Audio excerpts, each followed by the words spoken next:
Hello everyone, and welcome back to Turkish Spotlight Secret. If you enjoy long-form, narrative-style deep dives, make sure you subscribe, hit the like button, and turn on notifications so you never miss our next story from the world of Turkish entertainment. Today we're tracing a timeline that has lived for months in screenshots, whispered hints, and a handful of carefully worded interviews, the evolving, quietly resilient bond between Yaman and Demet Özdemir. This isn't a tale about scandal or spectacle.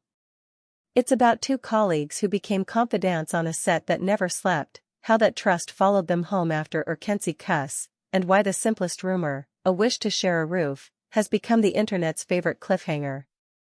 Let's rewind to the days when Erkenci Kuss rewired the conversation. The series didn't just sell romance, it sold rhythm, glances that arrived half a beat sooner than expected, banter that played like music, silence that somehow said more than dialogue.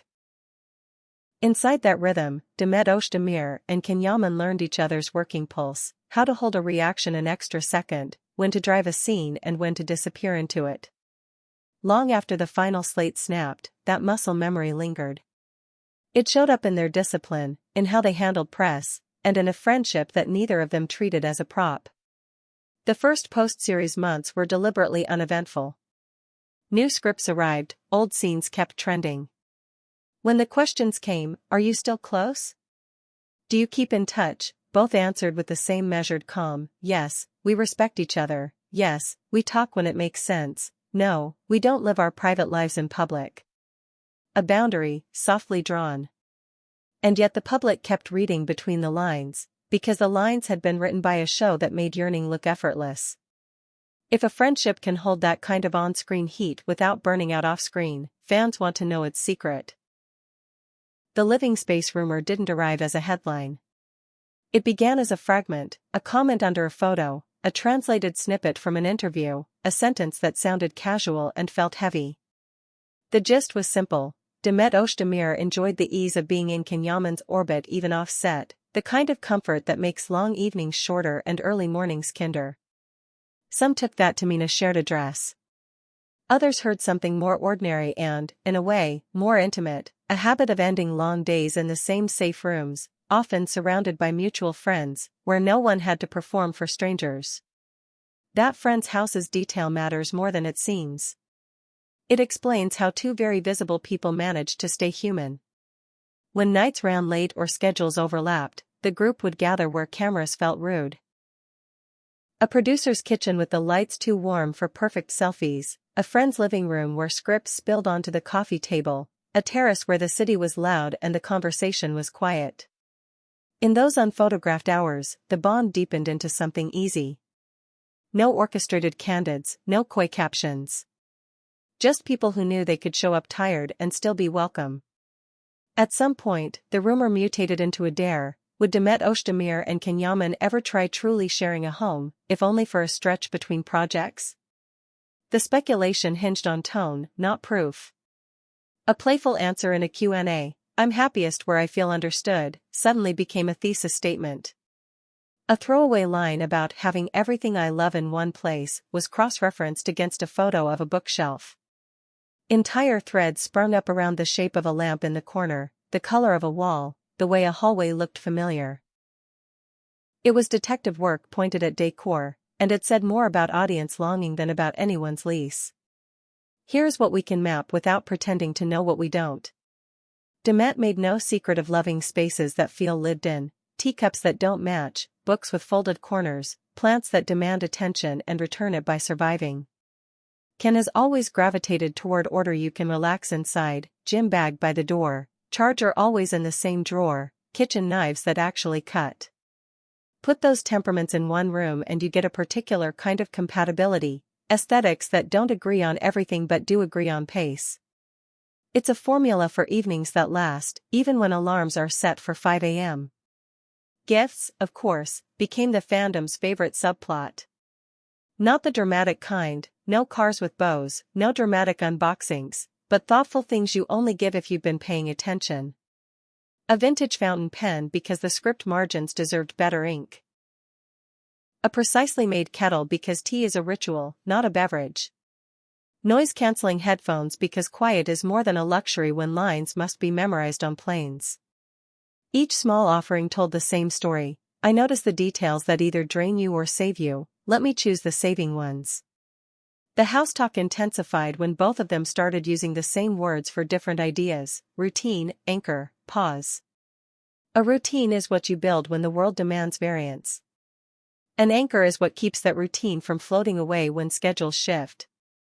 A pause is what you claim when the conversation gets loud and none of the questions are the ones you want to answer. Cohabitation rumors dressed themselves in those words. Were they code, or simply the grammar two professionals use when they're trying to stay balanced? Depending on which post you read, the answer changed hourly. Then came the stretch that felt like a controlled experiment.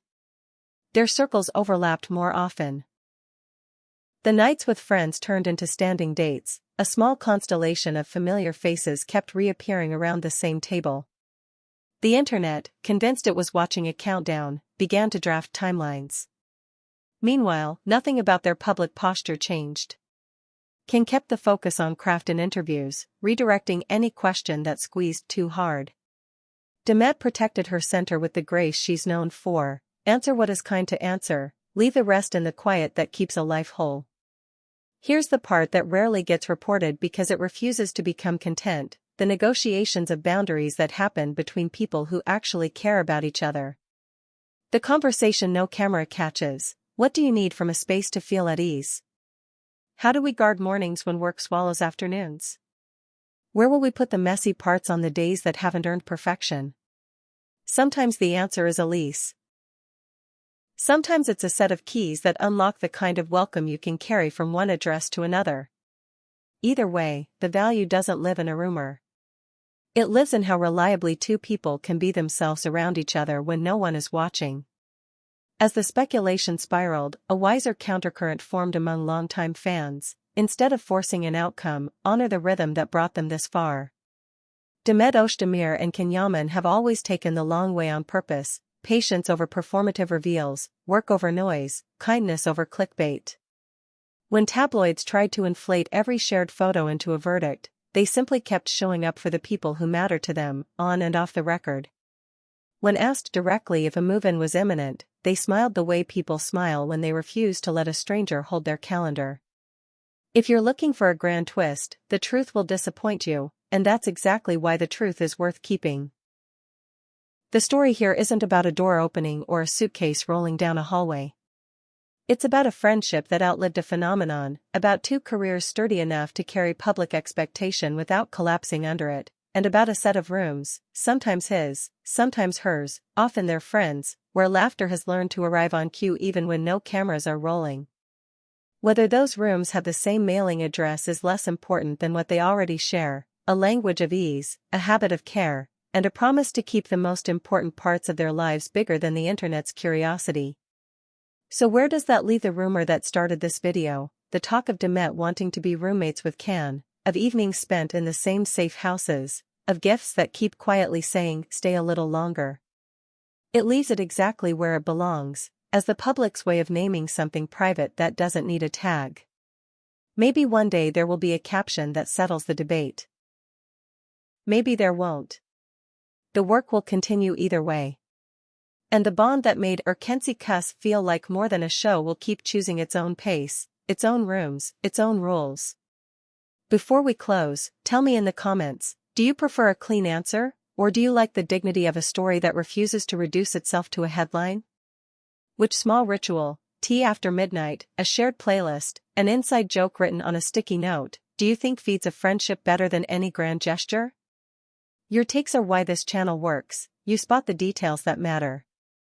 If this deep dive helped you see the quieter architecture behind the loudest rumor of the season, subscribe to Turkish Spotlight Secret, hit like, and consider joining for members-only long reads where we follow the craft and the choices that actually shape these lives. We promise the same thing Yaman and Demet Özdemir have modeled from the start: patience, respect, and a focus on what endures when trends do not. Thank you for watching, take care, and we'll see you in the next video.